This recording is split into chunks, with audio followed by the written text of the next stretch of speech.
Hello, everyone.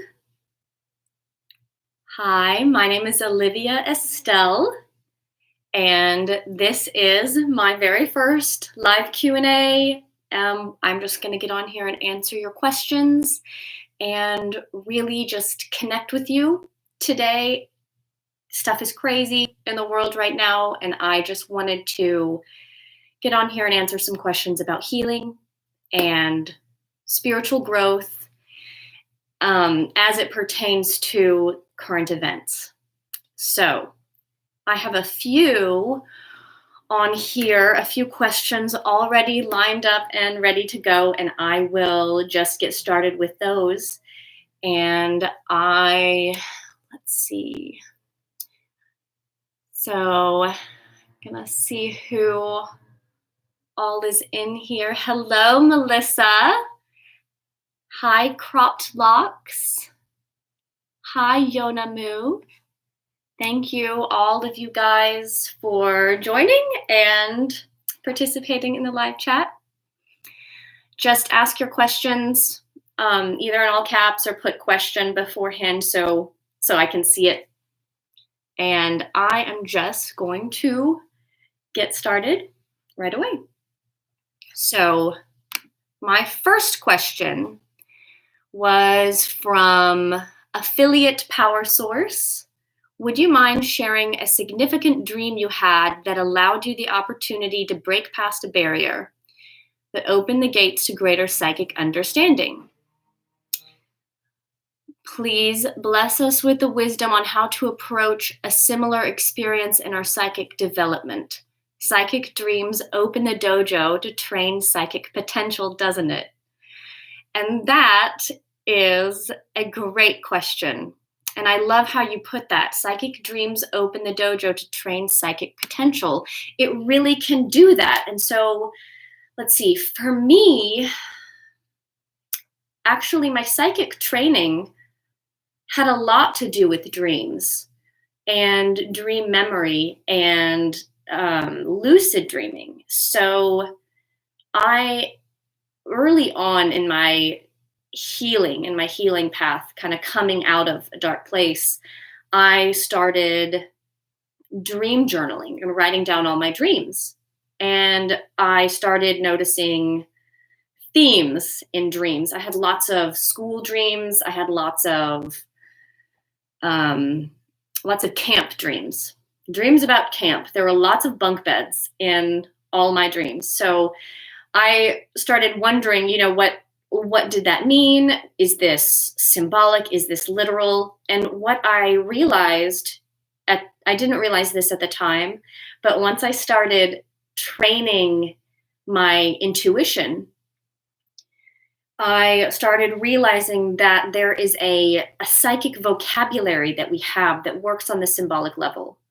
And I would start getting, if I am tuning into somebody or I'm tuning into a question, I am sometimes just given a symbol, and that symbol is like a pocket of information that is ready to be unpacked. And these symbols can mean different things for different people.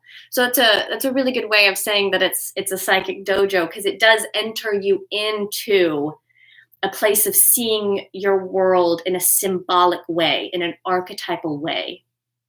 Because the archetypes are a very subtle way of seeing the world around us. And that's a very psychic, multi-dimensional thing. So yeah, I really started realizing that those bunk bed dreams that I was having were actually memories trying to come through. So that is something that can happen if you have memories that either from past trauma that are resurfacing. They can start coming through via dreams because it's state dependent. And I believe this connects to my next question that I had from Tammy Hines. Thank you so much, Tammy. This is such a great question. Okay. discussion on the coping mechanisms that we may have when recalling contacts or involvements. I get a little, and it's like my mind goes blank and I cannot go further, like I've taken a Valium or something. There were 3 beings that would come to me when I was a young child, and for the life of me, I cannot recall past a point. And thank you, Tammy. That is a great question. And so that connects with my other question about recalling memories. It's state dependent. So like with dreams, if memories are coming through in dreams, it's because you're in a brainwave state in that dream that connects to those memories. And the same thing with contact. And so if you have had contact, and it doesn't really matter, it can be contact both negative and positive. Contact is of a multidimensional nature, and we experience contact and we experience this connection in a different state. So it typically is alpha theta, which is what we go into when we sleep. And I think that's why our memories, our psychic memories, have an easier time coming through and blurring the lines and poking through in dreams, because that is the state that we were in when we had the contact. So for me, when I've had contact, I am either in an altered state of consciousness, or I flip into an altered state of consciousness, or I have been at a meditation retreat.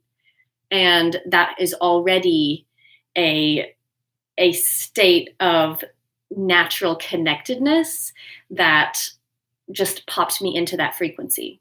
So usually when you're having contact with beings, and even if it's of a really positive nature, our third dimensional, shell, that our third dimensional self is going to get usually a lot of fear.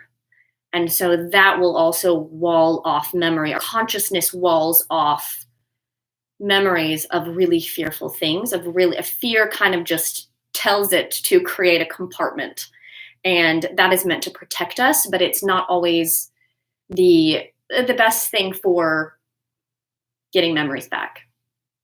So the way that we do that is through increasing our vitality and increasing this gives us more relaxation. And so once we start relaxing into our life, and once we start having more energy in our body, increased vitality, increased health, and this is usually done, through healing, meditation, self-care, therapy, all of that good stuff. Then we start reaching layers that our bodies finally like. Our subtle bodies are finally like, okay, well, you can handle this. Our unconscious mind knows what we can handle and what we can, and what it thinks we can't. And so it gives you more and more pieces of your puzzle, the more energy that you have. And so healing always brings up more and more for you. So yes, and we have another question here, Cropped Locks question. Did you have any strange owl experiences prior to learning about your ET contact experiences? That is an amazing question. Thank you for that one. I actually did have a strange owl experience, and prior to learning about my ET contact experiences, I knew that I was already having weird stuff going on. I was already aware that a part of me, was already aware that I needed to go down the healing path and really just focus on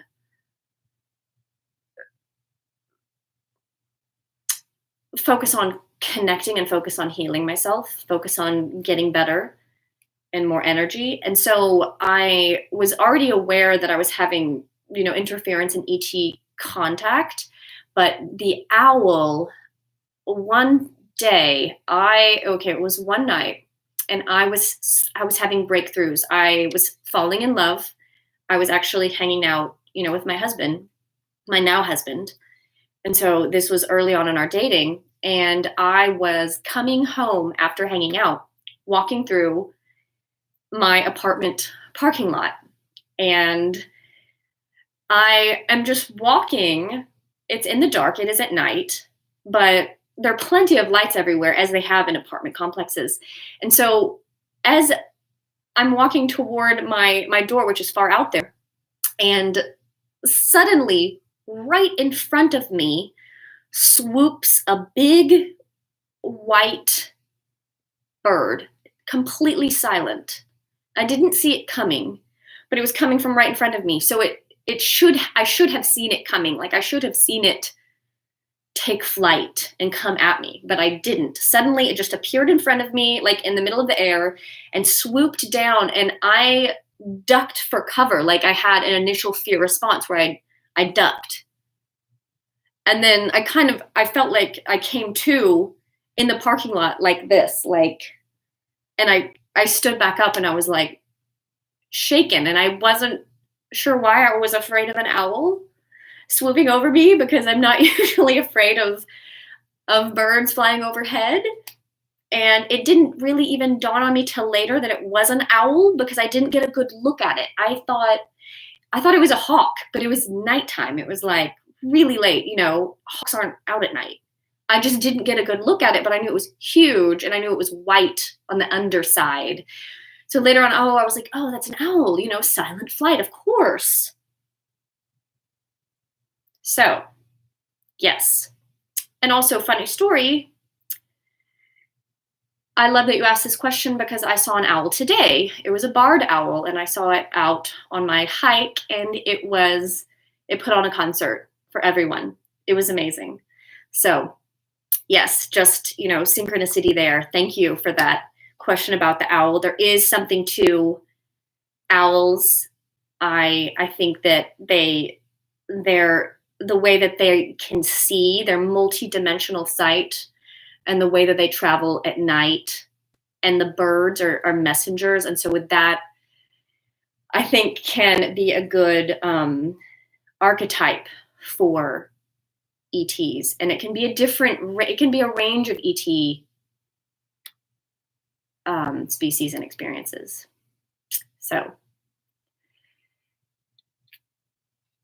yes. So, Yona Moo, thank you. I feel we are at a pivotal time in human history. We are. Totally. And it's important to be facing our fears and shadows. How can we go about facing these fears at this time without getting stuck in them?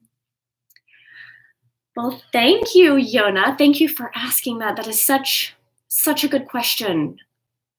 Yes, the question of the day, of the month, is all about fear right now. We are all in a period where we are all forced to face crazy amounts of fear. So it is our fear, and it is the collective fear, and it is fear that is being fed to us as if, like, here, take this. Do you want this? How do you like this? So that, yeah, fear. So what happens is the fear that is out there in the world, and that is being put out there, is connecting to all of our fears, all of our latent, maybe suppressed, maybe not, just all of the places in us where our fear is. And it is bringing all of that up too.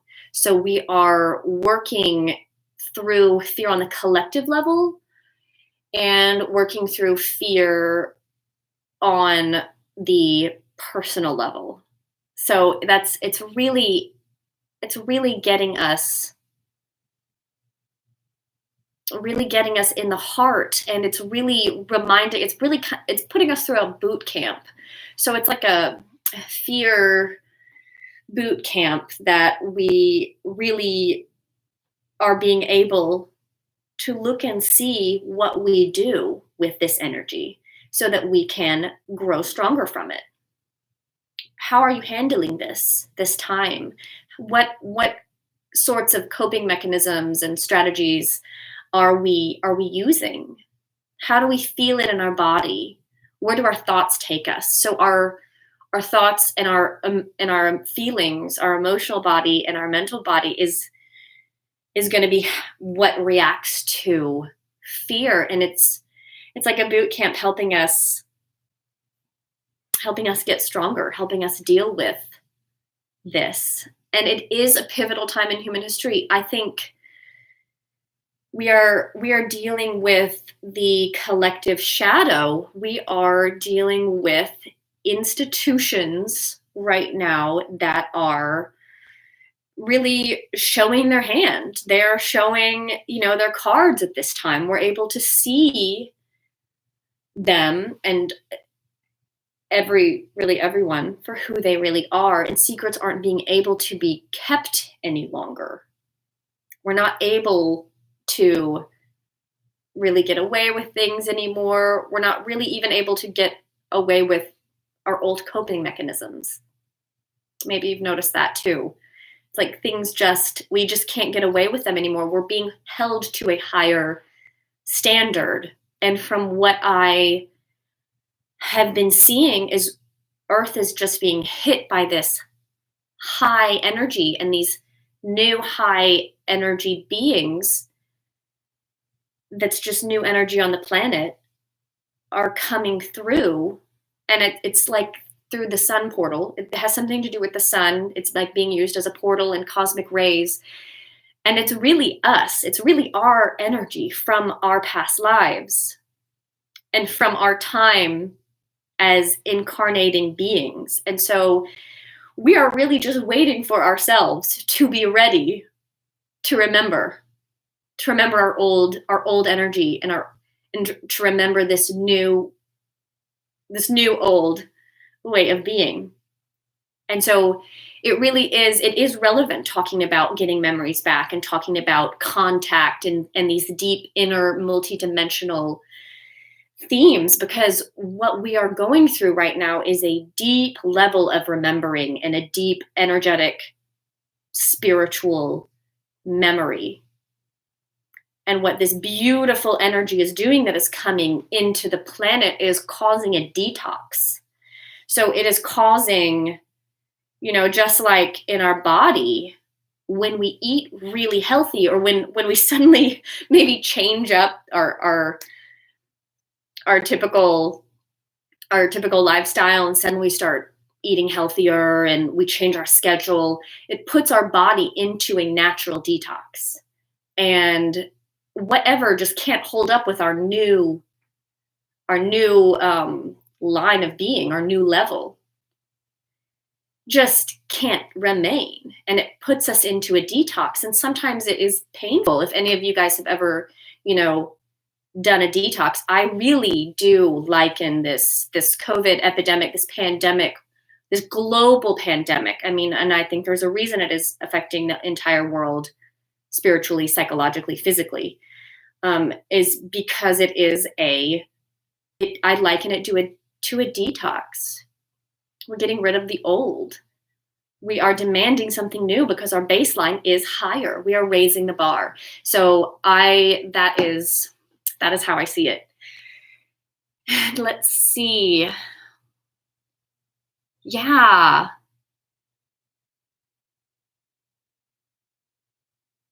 Let's see there.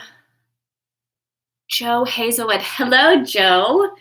Thank you for being here. Will you talk about ETs a little bit? That is basically who I am, and that is basically where that's just kind of my thing. And so I really can draw connections between, ET contact and inner contact with all of the questions going on about the pandemic today and just what we're all going through. And so I I will definitely talk more about ETs and about how that is relevant, because inner contact and a deeper connection with ourself and healing ourself allows contact to our multidimensional self, which includes extraterrestrial energies and beings. So it is connected, and it is, when the globe is detoxing that, and we're holding ourselves to a higher standard, holding the bar higher, that will create the space for contact, and the contact is going to happen on the inner level. So themes that we go through with psychic development, like self-trust, deep self-trust, and inner child work, which I believe is the next question. All of these inner child, getting back to the basics of healing, getting back to our deepest layers, that is part of psychic development. And that is part of also ET contact. And especially for, people like you, for sure, Joe, and I can probably say, if you're drawn to this channel, probably everyone, we have such strong ET connections that those aspects of ourselves are coming back to us now. That energy is just influxing on the planet right now. So it's like, be ready for those memories, be ready to trust what you are going to get, and be ready to really, you can start practicing with deep levels of self-trust by really trusting yourself when you're looking around, when you're reading a news story, or when you're hearing about like the latest news, or when you're considering the pandemic. Really trust what you think about the big picture, and allow that to be like a workshop for your own psychic development, because trusting what you're feeling about what is going on is very important. And I believe that's a little doorway into self-healing and to psychic development and inner contact with ETs. So let's see. Hi, Nicole Alberto. Thank you for being here. And your question is, what is your opinion about inner child work, and how should one even approach the inner child? So, like I got into just a little bit, my opinion about inner child work is that it is so important, and it is really the core of our self-healing and our psychic development. If you think about yourself as a child, or you think about really any child that you know, I mean, children are oracles. Children are naturally so connected. They just come in straight from source, so connected.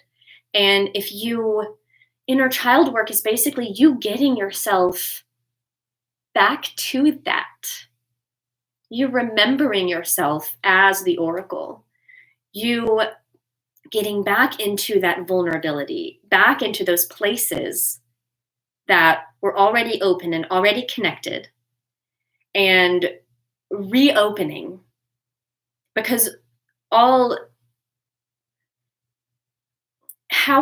should one even approach the inner child? So really, the inner child is our pure state that is connected to source. And really all that has happened between now and then is that we have shut it down. So as we're healing, we're just removing blocks that have been artificially put in place to block off our inner child and to block off those very open, vulnerable, and heart-connected, heart-centered ways of being in the world. And so getting back into inner child work really has a lot to do with vulnerability work. For me, and I think it can be different for different people, but for me, It was a lot of shame work, actually. It was a lot of, okay, this is shame. This is what shame feels like. And I am going to have to face this. I'm going to have to sit in it. And shame was kind of the barrier for me between vulnerability. I couldn't get through to my vulnerability until I went through this wall of shame. So that's why people say reconnect through the heart, because the heart is what builds up these walls to protect us from those painful feelings like shame that were introduced usually as a child, and that is what shuts us down. I also really strongly feel that there is a pretty common, especially with those of you that connect with me, but pretty common psychic wound, childhood psychic wound, where we are told as children in our open and beautifully connected, vulnerable state, where we're told, it's just your imagination. You're just making that up. You're silly. And we as children are like, oh, okay. If the one authority in our life is telling you that you're silly, we start shutting it down. We stop trusting ourselves. Maybe even, that it can be trauma of different layers, of different levels. And we could even maybe be, ashamed of what we saw or felt or said. So these are all things that we have to heal. For me, it was things that I was saying that I was being told, that is not right, or that's silly. And so I have had to heal my throat. I've had to heal speaking out. And that is for other reasons too. And I did have more specific work to try to shut down my throat, but I really had to work. I had a big time shame speaking up and talking about what I was receiving. And I had the hardest time trusting myself again because of that. And so it was a process of reopening that self-trust to get back to that inner child, to get back to that childlike sense of wonder, that child state of open heart, love, connection. Children automatically see through the veil. They're automatically seeing beings and elementals and playing with elementals. And I had to get back into doing those things really and get back into that childlike sense of play, because play really, really gets that right brain moving, that creativity, that imagination. And yeah, Melissa, the family still tells me it's not all in my imagination. That is happening all the time. And it is our imagination. People are always saying, when we're doing regression work together and intuitive development together, they're like, am I just making this up? I feel like it's all in my imagination. Well, your imagination is the vehicle for psychic information. That's the vehicle it rides in on. And so when we feel like we're just making something up, it's usually because we've been told as a child, maybe even before we remember, that, oh, you're just making that up. Or we think, oh, well, since no one else is seeing what I'm talking about, I must be making it up. Sometimes we just come to those conclusions. Sometimes it doesn't even take anyone to be saying it. If we just kind of are in society, and that's just in the water in society today, at least in America. I mean, I can speak for America for sure. So, yeah. So imagination, really getting that imagination muscle moving helps the inner child too. And so I think that's so important. So yes. And hi, affiliate power source. Is there a specific dream you can attribute that upon waking helped you excel in developing your psychic gifts most? Oh, that's such a good question. A specific dream that helped me develop them the most. I'm not going to say that there's a specific one, but I think it can happen that way for people. I absolutely think that can happen that way for people. For me, I started working with my psychic abilities kind of in my waking life, sitting outside in the grass, where I was just asking, I was asking, okay, please let me enter into psychic training. What do I need to know? How do I connect, and meditating on it? But I think other people can start receiving their lessons in dreams. And so maybe that is what's happening for you, for sure.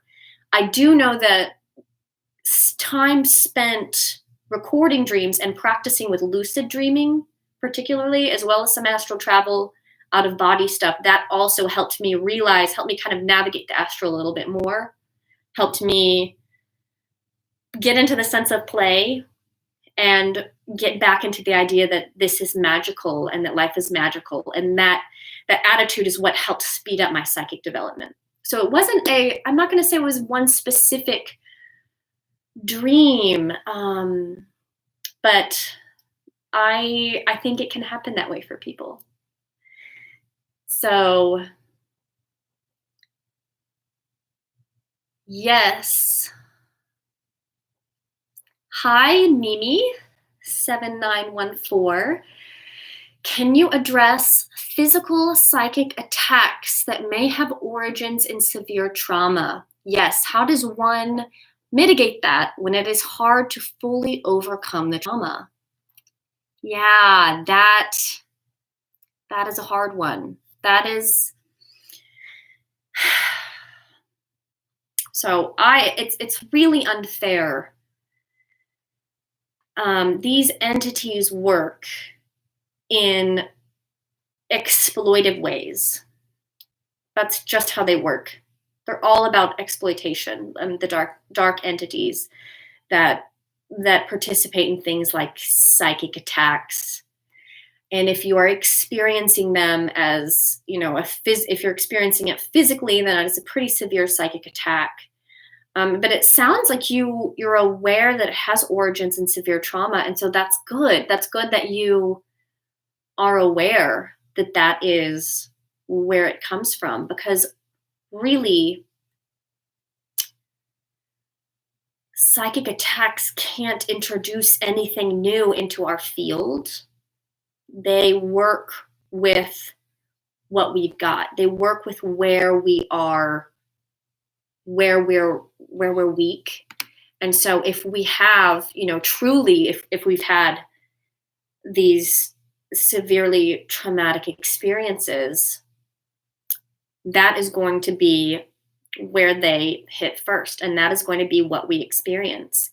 And typically, if you're experiencing it physically, it might be that you're being forced to relive, the traumatic experiences. And so it is hard, hard to fully overcome the trauma. So I'm so sorry. I mean, my heart just goes out to you. And really, the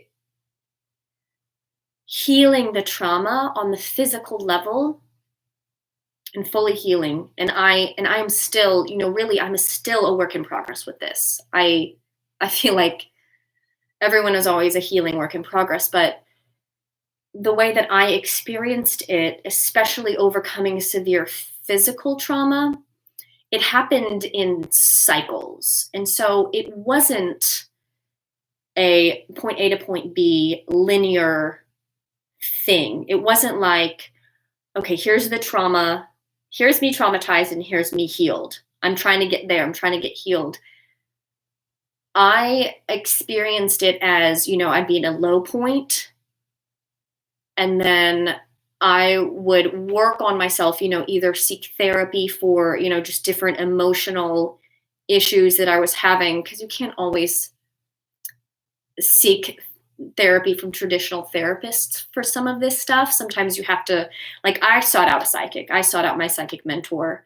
If any of you guys know Bonnie McCliss, that she helped me tremendously. And so then I would be doing better. And then I would put myself out there, or I would, I'd be doing great, flying high, feeling strong. And then I would kind of dip back down into like feeling low again, because the psychic attacks would kind of come back around and show me the pieces that I had missed. and I wasn't always aware of them. And so sometimes I was afraid, okay, I've backslid, or, my ego would come in and just really get me. And I had to watch what my ego was telling me, those mean things, the mean places that our thoughts can go, and watch just those low states of emotions. And I had to just be really careful with the media I was consuming, and just really detox on all levels, like detox from Facebook, like get off Facebook, get off, news, get off certain things that were just adding to my low state. And then it would cycle back up again, and I would feel strong. And so it would be like a cycle of going deeper and deeper into my trauma. So I would say is just to be really, really gentle with yourself as you pursue healing, and know that psychic attacks taught me so much. I learned where my weak spots were from psychic attack. That's how I see it. So even now, like after I do this, I might actually feel some psychic attack afterwards, and I will just be really mindful about it. I'll be like, okay, so where is this hitting me? And it usually for me comes up in insecurity, insecure thoughts, a little, maybe even a little paranoia. It comes up for paranoia for me. Sometimes fear, like an irritation, just random irritation. And so these things I'm really mindful of. I have to be really careful to watch, because I'm like, okay, I see that's still there, and then I can work to strengthen those weak spots, because what it is the trauma leaves holes in our aura. And then when psychic attacks happen, these entities, they can't get in except to the weak spots. And so I'm like, okay, so we're going to work on this weak spot. We're going to work on this weak spot. So keep working with the nature of your psychic attacks and how it's happening physically, because a lot of it for me was I had to work on not being afraid of pain, and not being in fear of pain, and being in aversion. And I had to learn to breathe through uncomfortable sensations that I would feel in my physical body. And I did that a lot through meditation. I don't think I could have really learned to do this without the Vipassana meditation retreats. I just needed a lot of help, honestly. But I know some people can do that on their own. So yeah, I hope that helps. Let's see. Hello, Michaela Arzamendia. I got a mini download that empaths will be transmuting a lot on behalf of the collective at this time. Does this resonate with you? Yes. Can you give any specific advice besides eat clean and exercise? Yeah, that's funny. You're like, I already know that. I already got that, to eat clean and exercise. I love that. Yes, empaths will be transmuting a lot on behalf of the collective. It's a tall order right now, because the collective energy is so fearful. And, I also really got to say, for those of you that are empaths, now is a good training time for boundaries. It is, again, this is a boot camp type of time. So it's go time, right? So we really work on setting boundaries and being like, okay, I'm just needing my own energy tonight. I'm done. Thank you. I'm turning everything off. I'm turning everything outside the house off, and I am just sitting in my own energy. How do I feel right now? Do I feel afraid? Maybe I do. Maybe it's bringing up some of my fear. So you can start unraveling. Make sure that empaths always have to be really careful about what is theirs and what is not. And oftentimes it's wrapped up in a tangled bundle. And we just have to know that, it's okay if some of it is ours, and we don't want to bypass and say, okay, this isn't mine. I'm feeling, something else. It's good to know if part of it is us. And so we can really only do that if we set some good boundaries and really practice in our own energy in that way. And that, yeah, I really think that by doing that, then you can be like, okay, I'm ready. I'm going out there. I'm going to the grocery store. What's out there? What am I feeling? Because then just noticing what you're feeling and being very mindful about where your thoughts are going as an empath, where your feelings are settling. Just really be mindful about those things, because that is how you're transmuting it, is by holding a frequency, practicing holding how you really feel and going out there with it. Holding love, gratitude, calm, whatever it is that the world really needs right now, all of those things. And taking that with you. So that's, yeah, that can be extremely helpful. And it's also practice for you as an empath. It's practice for all of us. I mean, this is what I try to do. Even in psychic training, I used to be like, okay, and I did this before this pandemic, and now it would just be even stronger bootcamp training. But I would try to hold the highest love and positive energy that I possibly could and go into Walmart and, just be in Walmart shopping, whatever I was doing, in the garden aisle, and see if I could hold that and leave with it and not be brought down afterwards. And it would be like a training. And we do have to, as empaths, we have to bring our light into these dark places and work on holding it. We are really only as strong as we can be in Walmart, like as strong as we can be holding our frequency in low places. So it's just better, this is just exercise to get us better. So yeah, you're totally right on. We're totally transmuting a lot right now. So yeah. Awesome. And okay, Joe, how do you differentiate imagination from intuition? That is such a good question. So when we are first starting out and you're in your training and getting into your intuition, the vehicle of imagination is how you receive. And it is how, it is how we get,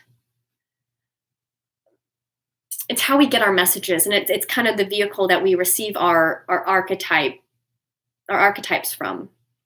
And as you work with it, like what I had to do, honestly, because I was like, yeah, I'm just making all this up. Cool. I'm following my imagination. All right. But what I had to do was just be like, okay, that's what I'm doing. And just allow my imagination to flow and keep doing that and keep showing up in support of my imagination. Because then I started practicing with intuition and realized that what before I categorized as imagination was the archetypal language of intuition, because intuition does come in with an archetypal language. And it was up to me to practice with it so that I could tell the difference. And that really just took practice. Because after a while, with practice and with a lot of mindfulness, really anything that started coming in through my imagination was my intuition. So with practice, I realized, no, I'm in my ego right now. I'm in kind of like this low place and, into this, I'm a little bit paranoid. And so that really wasn't my intuition. That was my ego talking. And so being able to know the difference between your intuition and your ego is the practice.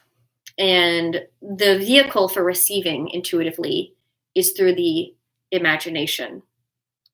So especially, if you're a clairvoyant, if you're seeing, these things that you're seeing clairvoyantly are usually giving you a symbolic archetypal picture of something. And maybe you don't know what it means, But what I would do if I didn't know what it meant, I would just let it go, and I'd be like, I don't know. I'm going to be okay with the mystery. I'm going to let it go. I'm going to come back to it later. And because my ego did not want to let it go, my ego wants to know now, what it is, because I'm such an investigator. But I had to really just get soft, get into that psychic space, get out of that, the ego space. And then later it would just pop in. So, and it would usually be claircognitive, which is clear knowing. And someone, and I just want to give credit here where credit is due.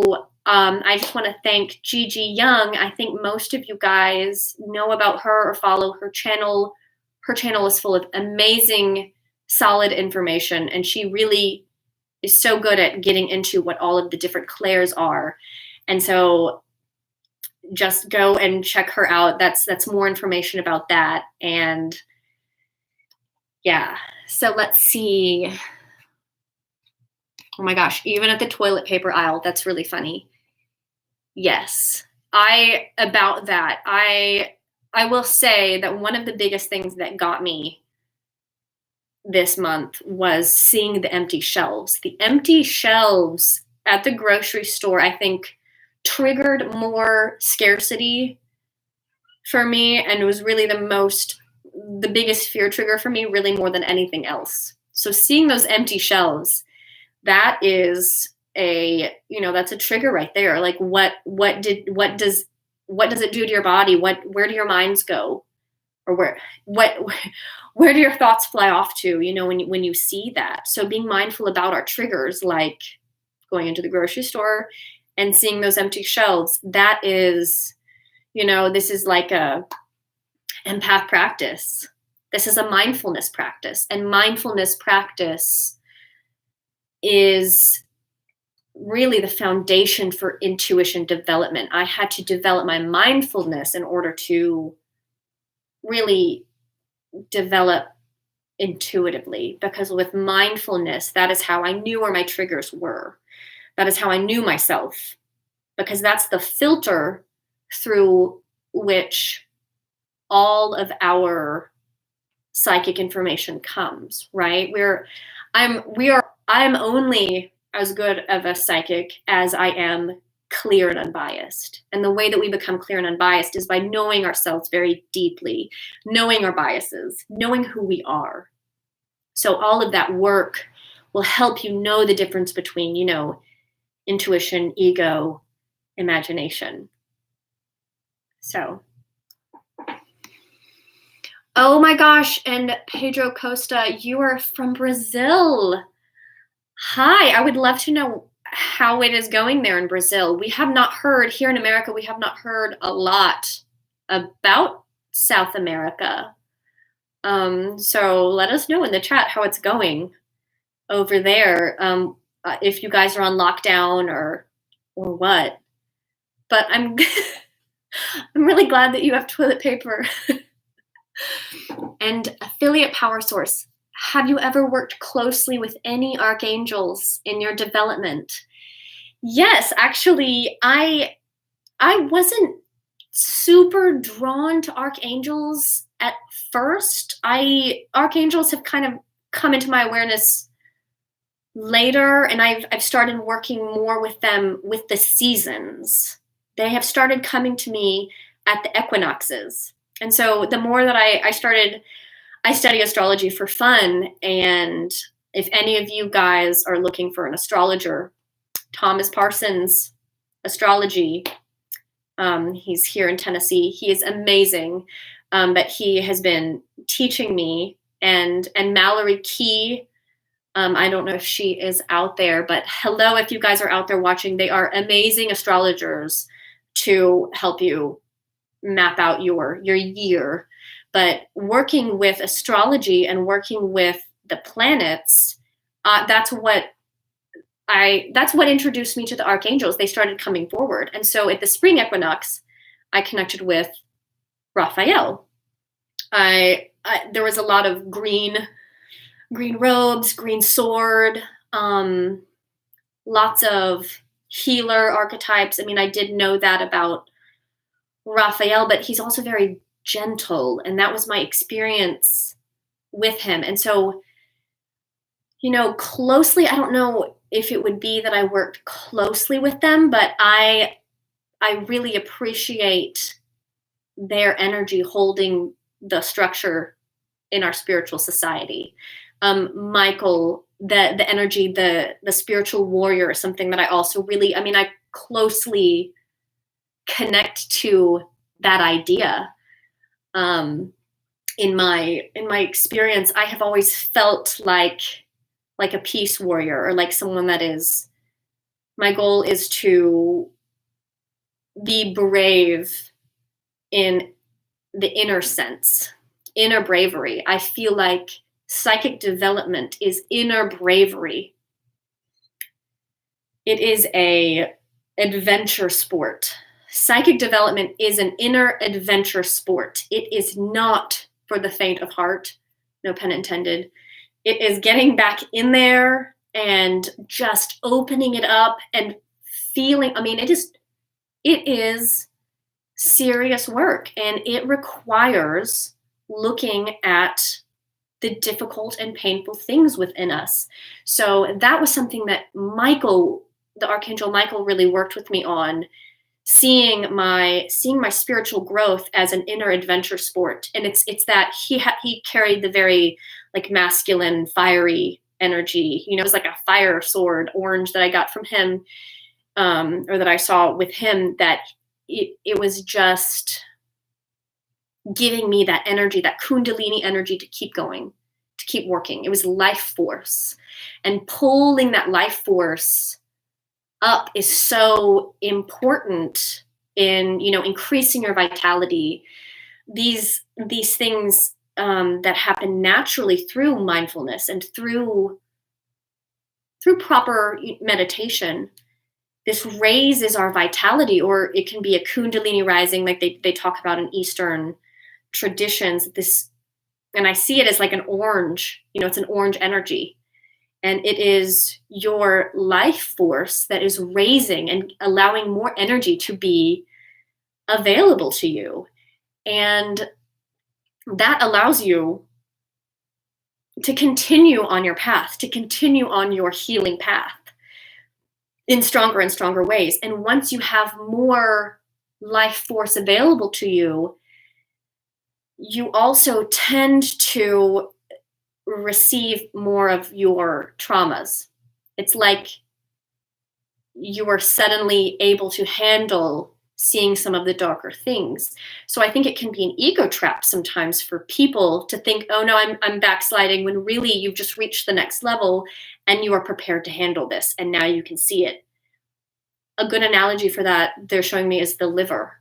The liver is like, nope, you cannot handle this. We are holding on to this. We are not going, it filters through, holds on to the toxins, and it's like, you can handle it.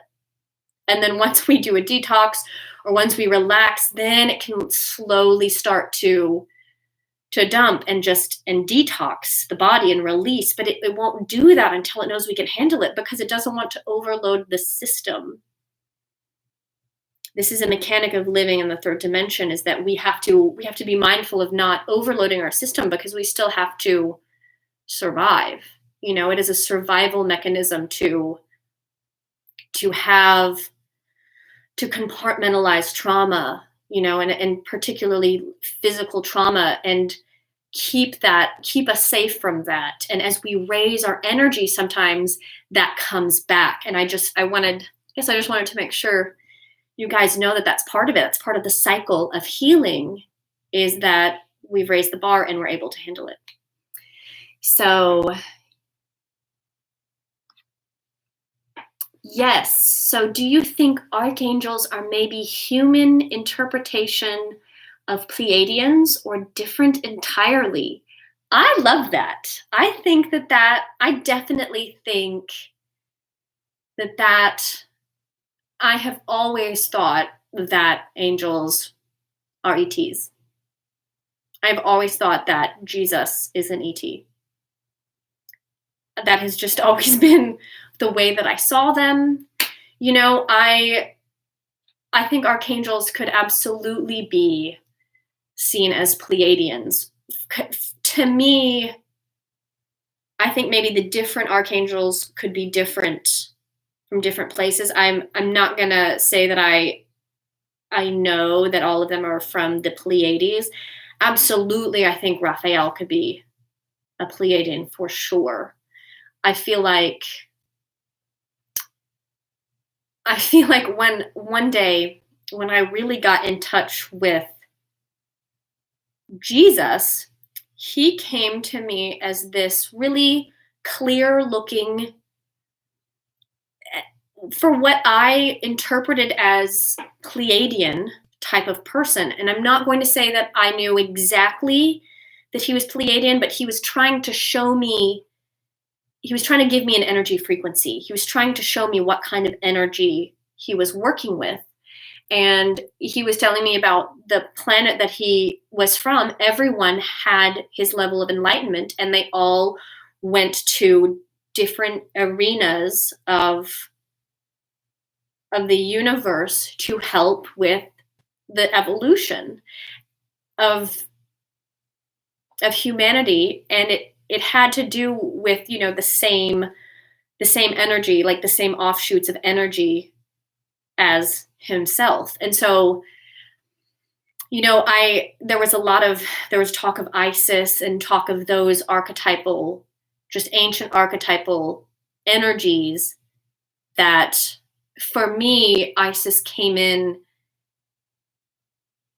as what Christians call the Holy Spirit, or as matter, pure matter as it comes through into the third dimension.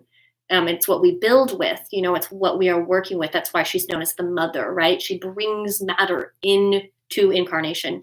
So what I was shown was that she was personified at the beginning of planet's evolutions.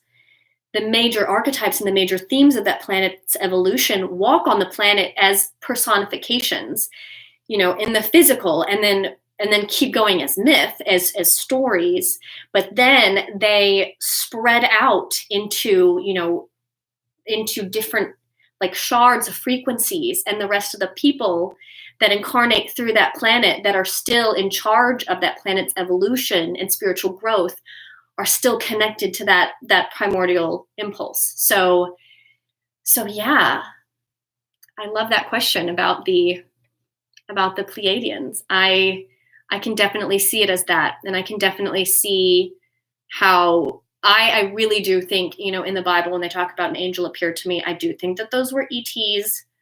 I really do. So just, let's see.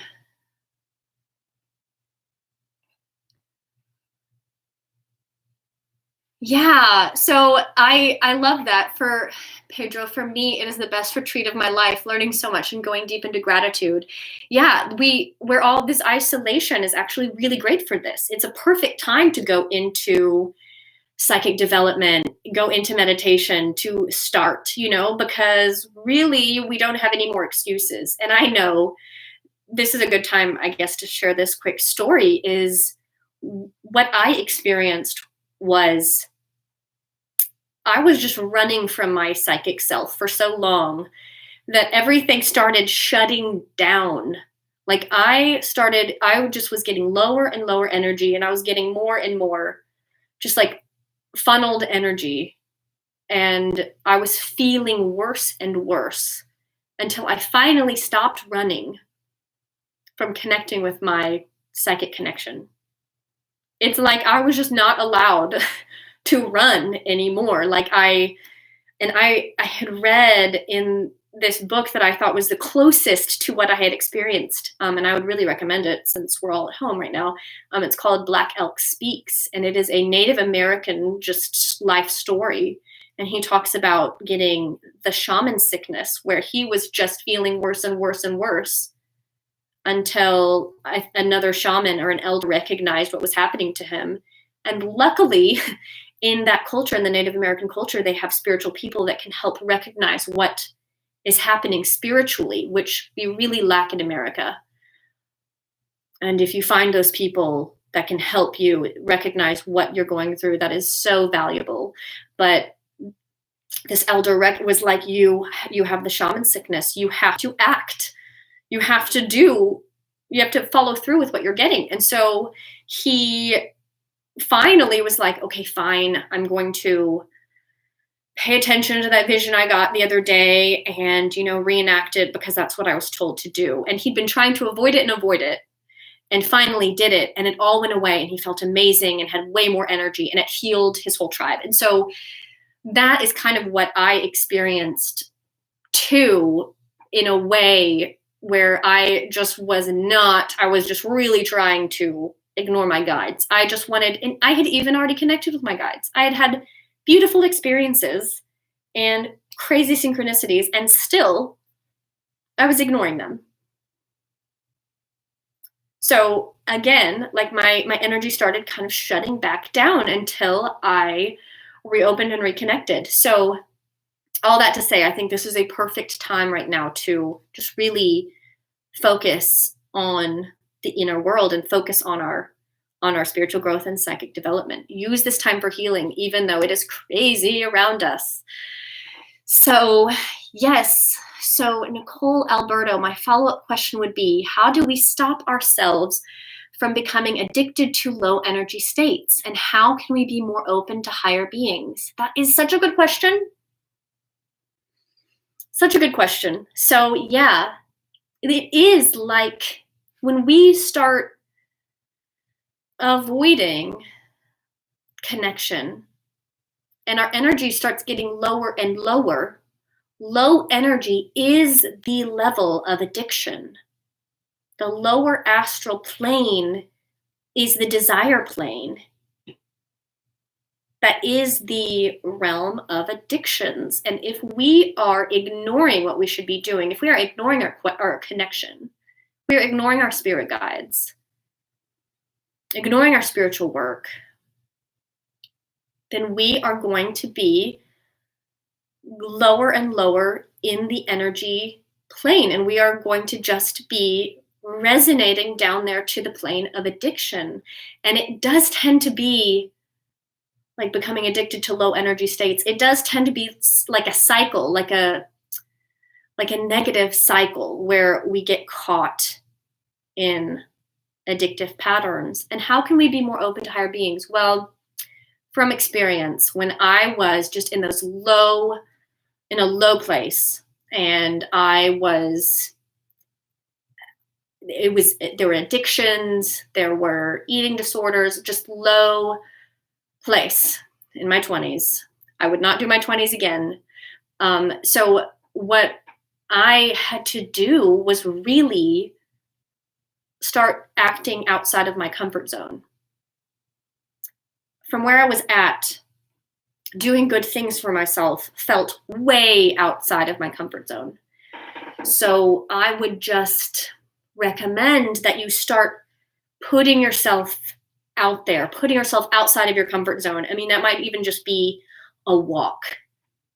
It just depends, like wherever you are and you're in these low energy states, you want to break out of the cycle. You want to snap that rubber band. And I am just here to tell you, if I can do it, anyone can. Okay. So you want to start acting outside of your comfort zone, start doing little things and push. And it will feel like you have to push yourself.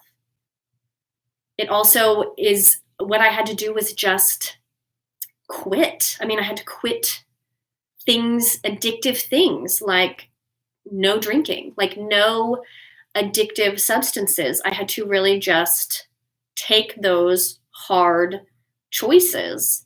And the way that we are, when we're, if it's a spiritual battle or when we're dealing with psychic attacks, we receive attacks from entities within our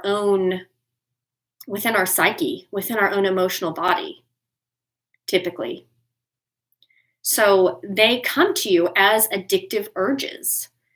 And so really, if you are wanting to fight, the dark, and you're wanting to be all love and light, that is going to look like you fighting your own urges. And that is that's the hardest battle really to fight. And that is the most amazing victory to win. Let me just tell you from experience. So small goals every day, small goals, just be like, I'm not going to do this, addictive practice tomorrow, and have a plan. Do not go into it without a plan. Have something else that you're going to do that is helpful to just practice pulling yourself out of those patterns, because you're changing a pattern. Raising your vibration is often changing a pattern, and it often feels uncomfortable and often feels like you're doing something wrong, even like if you're in an addictive pattern, acting outside of your comfort zone is going to be good. And so you're going to have to start acting in ways that feel uncomfortable. And feeling uncomfortable and facing that aversion to feeling uncomfortable is a spiritual practice in itself. And you really do that anyway with mindfulness meditation. So and where I was when I was just in those addictive states, I could not meditate. Like I was too low. My resonance was too low. I had to start by quitting drinking. I had to start by quitting these, addictive things that I was doing. And I had to start by just making these healthful decisions for myself. And that is what got me up to the place where I could meditate. So hopefully that helps. I think something addictive for one person is not addictive for another. What is bad for me might not be bad for you. And so I'm not here telling you that you need to do what I did. I'm just giving you my own vulnerable experience. So I hope that helps. And thank you, Lindsay, so much for being here. And Chris, I just had a reading with Dr. Norma, author of We the Arcturians, who said, I'm being guided by Sananda the Christ, Melchizedek, and Saint Germain. Thoughts? Well, I love it. I mean, my thoughts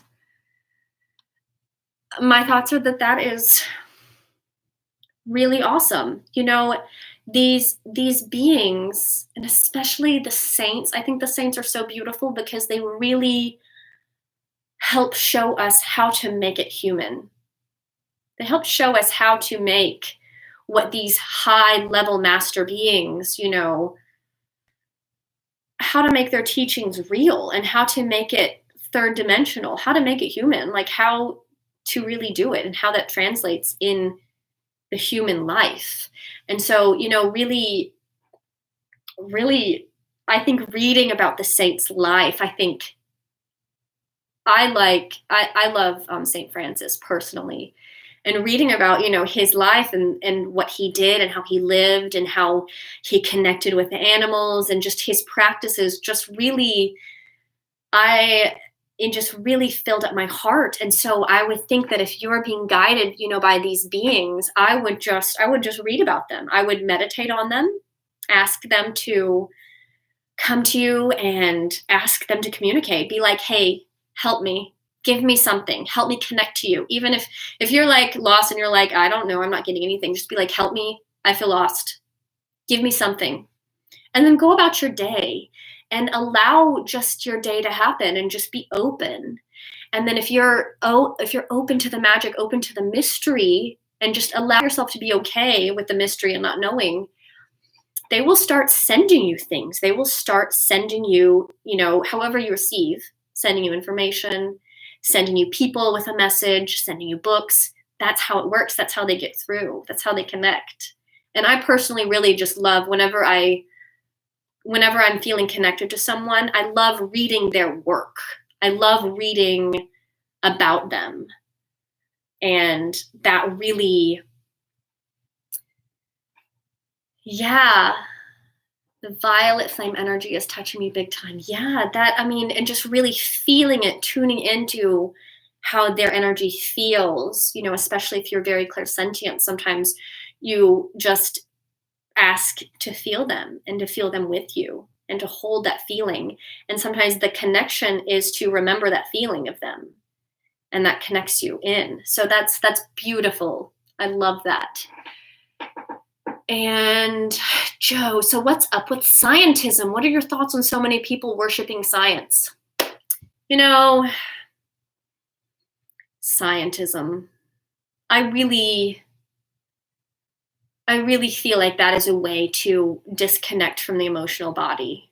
I feel like worshiping science is a way to not have to connect to the heart, because that is pure logic brain, right? It's pure logically minded beta wave brain connection. And so that's what I think. I think scientism is really that disconnect from the heart. And so I think it's really obvious when you see those articles they're really all about it. They just feel very dry. They're very just logic minded, and logic is beautiful, and it's necessary, and it helps us be rational. It helps give form to the function of our emotions. But if I just feel, when I feel into people that are really into science and scientism, they are typically people that have really divorced themselves from their emotional body due to trauma. They're highly emotionally traumatized. They have left the self-work. They have aversion to that part of themselves, and there is a soul abandonment of the self. It is something that they have fled because they do not want to look at it, because it is easier to live up here in the thought and in the mind than it is to really go into these issues. And so I think that is why the collective is so interested in scientism and the science, because because we don't have a good cultural grasp on healing. We don't have a good cultural grasp on getting back into our heart, and really, we don't have spiritual support systems in place like the indigenous people did. Like, really, the people that were all wiped out when the Europeans came over. I mean, that is just what happened. We got divorced from that collective, from that support system, and it was like a big trauma. I'm seeing it, and there's a little bit of like American karma bit of this, but it is like a big divorce from our wound, because if it's hard for a culture and society to admit that, to admit how they came upon their country, to admit how they built America, then they're not going to be able to really have access to much more than scientism, worshiping just pure left brain rational thought, which I don't even always agree with their rationale either, but that's another topic entirely. So that's kind of why I see America as being so, science oriented, is because they are ignoring large swaths of trauma in our wake. And so it's just kind of a karmic thing. So let's see, and I'm going to take these last few ones and then just wrap this up, because this has been so much fun, and I have loved doing this with you guys. So question, how do you deal with triggers from psychic development? Oh, such a good question. I'm currently working on my clairsentience and find myself feeling sensitive and paranoid too. Yeah, that is where I go with, those are my weakness go-tos personally, with my own self-work. So, for example, like as I put myself out there, when I did my interview with Gigi Young, afterwards, I got hit, with psychic attacks, and it really, I don't want to put it off by saying it was a psychic attack as much as, just the next level of healing was really also coming up for me to grasp. And that happens, as you develop psychically, we're given more and more stuff to work through in layers as we can handle it. So like, okay, you're going to have to sort through this. It's kind of like going through your house. Like if you're trying to organize what's like, well, did you look in the closet? Because it's full of stuff, and so you're like, oh yeah, well, let's get to that too. Right. And so it's just as you're doing a whole house cleaning, you have to clean all the corners. And that's kind of what psychic triggers are. They're just the last bits of things to deal with. And clairsentience, yeah, the sensitive and parent, like that's what I got after I spoke up for the first time on YouTube on a public channel. I was hit with paranoia. Like afterwards, I was hit with insecurity. Well, basically, my own psychic weaknesses, my own stuff. So insecurity is what I was getting, paranoia, extra sensitivity. And, I still actually have a little bit of extra sensitivity.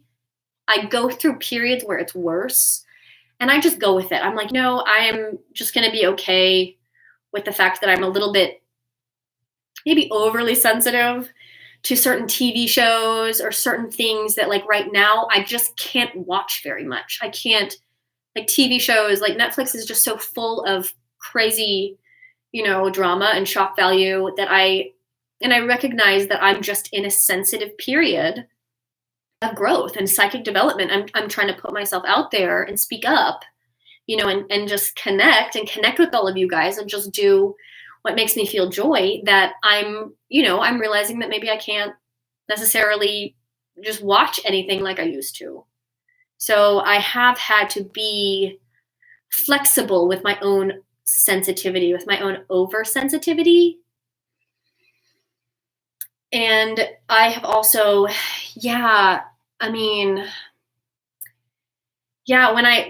I do get almost every time that I share something or that I put myself out there in a new way, I will get kickbacks of insecurity. It just happens every time. It gets easier the more that I do it. And so working with clairsentience and working with my feeling body, these psychic triggers, I just take them as they come, and I try to be really mindful about them. And I try to be really grateful for them. I try to be like, okay, thank you for showing me that. Thank you for showing that last bit of closet cleaning I need to do, because now I know what's in there. And now I know what to focus on, really. And then I can be more mindful of it, and I can realize that, the next time that it comes up, I can be prepared. And so yeah, I totally feel that. As well as I think anything when you're working on psychic development,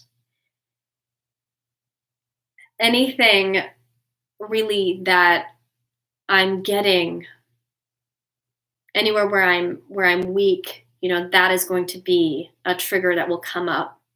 And so, if I'm in like a weird place and, I'm working on clairvoyance, I'll get pictures, that I'm like, stop, and so that's when I know I need to watch my resonance. That's when I know, okay, like, where are your thoughts? I have to be like, okay, Olivia, where are your thoughts right now? And that takes my mindfulness, practice to the next level, and it helps me resonate to a higher level. And so I'm really quite grateful for my psychic triggers. I'm really grateful for my psychic attacks, honestly. That is just my opinion, because they just help me grow so much. They help me know where my weak spots are. It's like they help me know where to seal off, know where to seal off that aura. It's like where those open doors and windows are in the house. Like, okay, glad I noticed that so I could close that off and address that issue. And I feel like the more work I do with healing and soul retrieval, the easier it gets the easier it gets with psychic development. Okay. So thank you guys so much. That was so fun. Thank you so much for all of your amazing questions. Thank you for being here. And I really hope that all of this helped. I hope that you guys are having a good time doing the best that we can with this hand that we've been given, going inward while we're all being forced inward. And I thank you so much. Please, reach out and connect with any other questions that you have. And maybe I can do this again, get your other questions, and just keep the conversation going. So thank you all so much. And I will see you soon in my next video.